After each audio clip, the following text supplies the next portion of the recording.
ขึ้นทุกคนบางทีก็เลาะไปบางทีหาแรงนำพวกสัตว์มักจะลงกินพอสูงเติบเป็นสันยังมันมีแต่เครื่องบ่ได้มาบ่ไกลกับเพิ่นบ่คอยชูมือเฮือนแต่ว่าเฮือนเพิ่นน่ะพูดอยู่แถวเข้มทางแกงขี้ยับๆอยู่ไหนเพิ่นน้ำกินบ่นี่นะแถวนี้เด้กระบอกกระโตโอ้ลงวันนี้เนาะขึ้นก็คือเลขขึ้นก็คือเลขลงก็คือเลขเนาะโอ้นั่นนี่เนาะขึ้นก็คือลงก็คือหมดจะลืมโอ้หมดตึกจะหมดเลย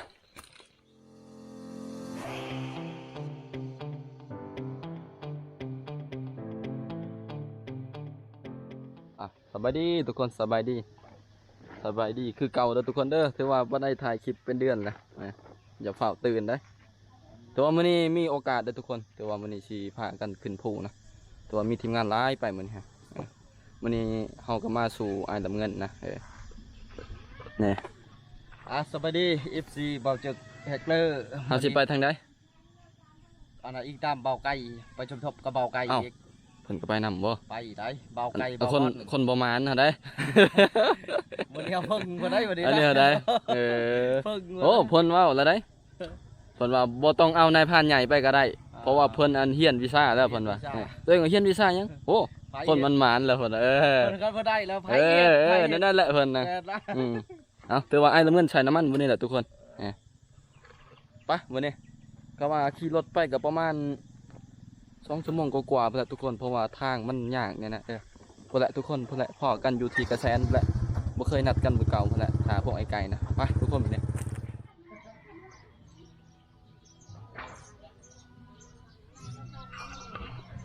ทุกคนถือว่ามาฮอดกระแสนที่เรียบร้อยนะทุกคนแต่ว่าตอนนี้ยังทาทีมงานเบาไก่เบาบอนเนี่ยบ่ตอนนี้เขาก็ยังมาทาอยู่ที่ห้างต้นมะม่วงนี่เห็นก็เต่าถือว่าอยากเงียบๆนิดหนึ่งนะทุกคนเพราะว่าเขาไปหายไปส่วนฮะไปใส่ผู้สาวบ่ขับรถไทยมาแต่ว่าอาหารนี่ประจำตลอดนะคลิปแต่ละคนนี่ชิมมาทานในอาหารนี่ก็คล้ายเครื่องอะไรรถแน่ขนมข้าวต้มนั่งทาเบาไก่เพิ่นมากก่อนเดี๋ยวเฮากะสินั่งดินมาเนี่ยทุกคนแต่งไปพร้อมกันนะเป็นครูเข้ามาซื้อยาลังหัวซะก่อนมีบ่ยาลังหัวบ่ขายทงก็ได้นะเอาให้ไหนดูอุ้ยเอาจาก2 ทงนี่ก็พอแล้วตัวเครื่องเต็มหมดทุกคนนะครบสุดเลยลูกทานตะกี้พอได้ไหนเด้อทานวิทยุมันอาจจะเหมือนนะทุกคนมียังในตู้เย็นนะตัวนี้ได้โอ้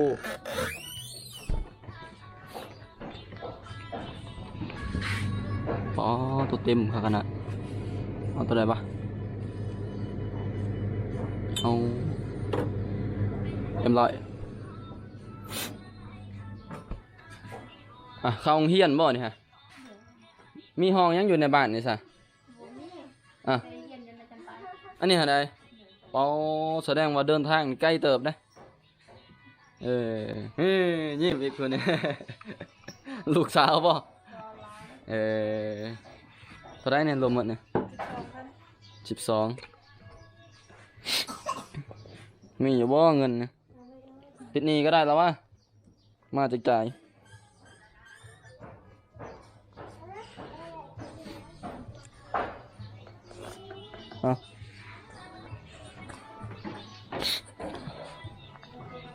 ถือว่ายังทาเบาไก่นะหมดแล้วถ้าเข้ามาแล้วก็จะไปพร้อมกันทุกคนนะเพราะว่าถ้าสิไปผู้เดียวเขากับโบจักทางไปนะ บางที่นี่เขาสิไปบอล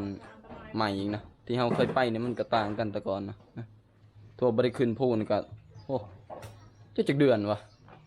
ประมาณหลายเดือนแต่เลยทุกคนประมาณ3-4 เดือนไปทำบริไปนะอ่ะโอเคทุกคนจักไปใช้เลยคนนั้นไปเลยโอ้ขายดีขนาดลูกค้าเข้ามาเรื่อยขอบใจตัวผู้สาวในห้างนี่งามขายเครื่องก็มีแต่เครื่องคักๆทุกคนเลยรถฟอกรถเพ่นี่ถือว่ามาได้นะนี่ไปใช้เลยเพื่อนอ่ะทุกคนไปเลยเดี๋ยวนั่งถ่ายอีกแป๊บหนึ่งถ่ายทีมงานมาสักก่อนเนาะเอาถือว่าเบาไก่มาหอดจอดถึงอะไรเหมือนนี้ โอ้สบายดีเดี๋ยวมันนี่สิพาไปหาจำแจว แม่น โอ้ยนี่นี่บอกว่าก็ได้นะเตรียมมันได้แจวกัน บ่หมึกเผ็ดแดงจืดขึงอยู่ เอาเนี่ยมันทำสิกิน ไปดีไปดีโอ้ถือว่าบ่ได้ไปกับไอ้ดนแล้วได้พักเนื้อพักตัวนะได้มื้อนี้ได้ ปีเลย ใช้อันรอบวังแล้วนี่คือเห็นว่าไผอะได้หมูปลานะ ตามหัวหน้าเพิ่นเลย อันนี้ โอ้ยเพิ่นไปแล้วเพิ่นใจบุญนะพากันเจ้า อันนี้หาได้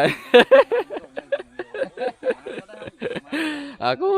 หมูเด้บ่กันลาย หมูบักลายนี่ไงสองตัว ยิ่งช่องโตแล้วก็ พากันมาจำเจียวอ่ะ พ่อ หมูหาได้โอ้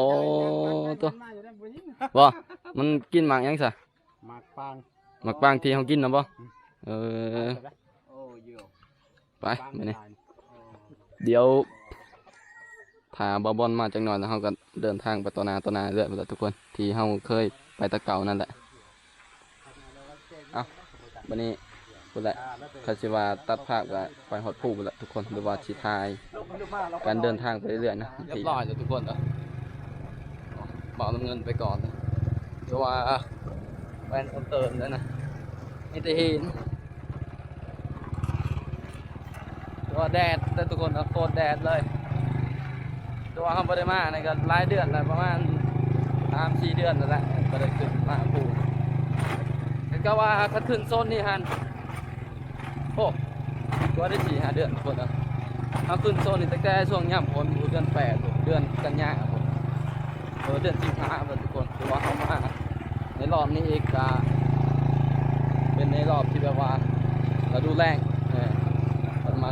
ดูฝนว่าแดดจ้าขนาดเส้นทางลุบกุบกับทุกคนเลย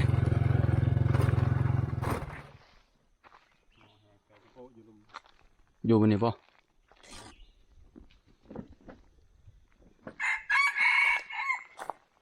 โอ้ไก่กับปล่อย เป็นของเฮา อยู่หลุมป่ะโอ้หมากให้เลยมันอยู่บนกบหมากให้อ๋อต้องแต่ว่านกหน่อยเขามาล้ายอยู่เลยแต่แปลว่านกพวกนี้ใหญ่น่าจะตอนเสาร์ทุกคนกับตอนแรงพอมันสวยแล้วมันก็จะออกโอ้นกบินอยู่โอ้นกยังนกเป่าบ่ได้ยินเสียงไอแฮมบัดหนึ่งนะยังไม่ทันตั้งโตซ้ำนกเบื้อง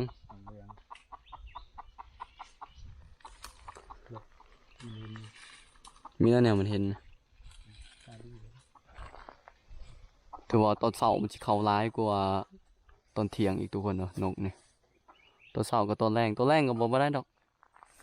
ตอนเสาร์แล้วสำคัญนะดิเขาโคตรร้ายเลยตอนเสาร์แสดงว่าน้ำมันใส่น้ำอย่างนี้ยุบลมหัวปะบอกไก่มักได้ทำนี่เลย ต่อคักเลยเนาะทำนี่แสดงว่ามีคนนอนตลอดเลยนี่ฝนตกในบริยานเลยโอ้โหสูงเติบเป็นชั้นเหี้ยังมันมีแต่เครื่อง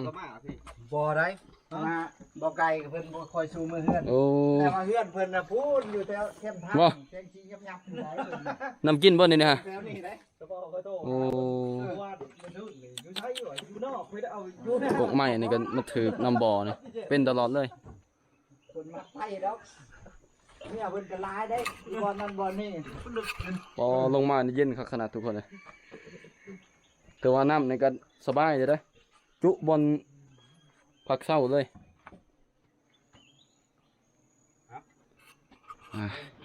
เอาเบิ่งก่อนตักน้ำก่อนลองกินมาก่อนว่าน้ำนี่มันสิแซ่บสำใดน้ำออกบ่อ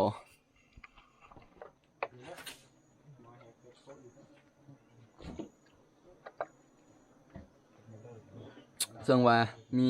แมงเพิงทุกคนมาต้องตอมถือว่าน้ำนี่พอกินได้มาหลายขนาดมันมาตอมมาเนี่ยถึงใช้แต่น้ำอันนี้มันมีเกสรดอกไม้มันหวานเลยเนี่ยมันจะมาตอมเอาเดี๋ยวเฮากับสิได้กะเกียมเห็ดอยู่เห็ดกินซะก่อนแล้วก็ตัวน้อยก็พากันแยกย้ายไปหาลัดแรงทุกคนทุกคนถือว่ากินข้าวกันแล้วนะวันนี้เฮามีแต่สิเลาะหาหญิงนะทุกคนแต่เขาไปไม่ได้ใกล้เลยทุกคนเพราะว่าเมื่อเช้านี้เริ่มถือโคมมาคิดว่าอาศัยทงเลยที่แท้เริ่มไม่ได้อาศัยซ้ำกะซีเลาะจากใกล้รถกับบ่ใกล้ไปแล้วนะทุกคนกับบอลที่เขาพักประมาณลักๆนี่แหละทุกคนพอเวียนไปเวียนมาก็ว่าเขาไปไกลเรื่อยๆนี่เขาอาจจะลงเลยทุกคนเนาะเพราะว่าเขาบ่เคยมาจากเถื่อ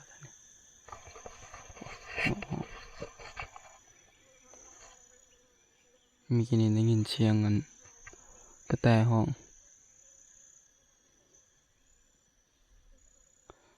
ย่างไปตะนายทุกคนเพราะว่าแถวนี้มันแห้งแล้งเลยห้องแถวนี้กันสมุนว่ามีน้ำสมุนห้องนี่พวกสัตว์นี่มักจะมาลงกินน้ำเย็บแดดนี่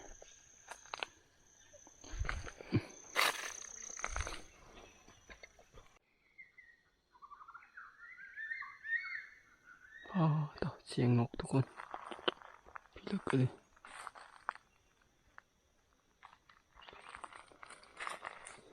คอยย่างไปตามนี้ทุกคนห้องต่อกินเบิ่งใหม่มีแต่ลำใหญ่ๆ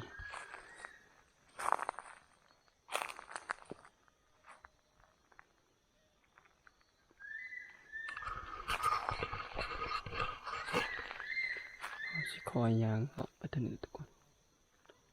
บางทีก็เลาะไปบางทีหาแรงนำพวกสัตว์มักจะลงกินคือว่านั่นแหละทุกคน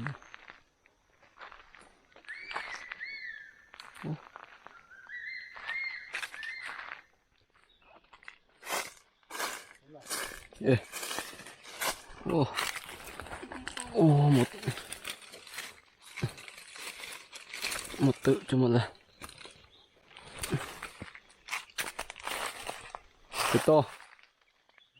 จักโตวะตัวเดียวเนี่ย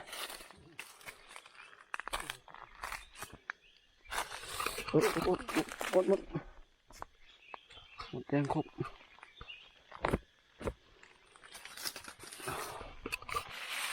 นกเรื่องไงตายแล้วคือว่ายิงบักหลายบาทตัวเดียวนี่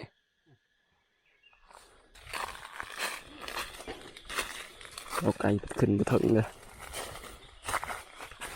เสียงเป็นยัง3-4 บาทเดี๋ยว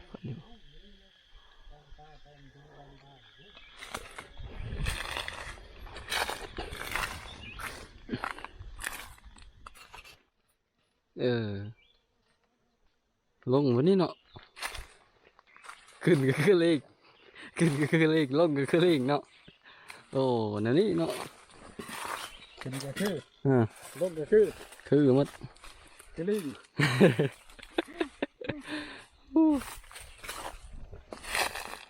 เด้อันนี้ว่ายิง3-4 บาทนะ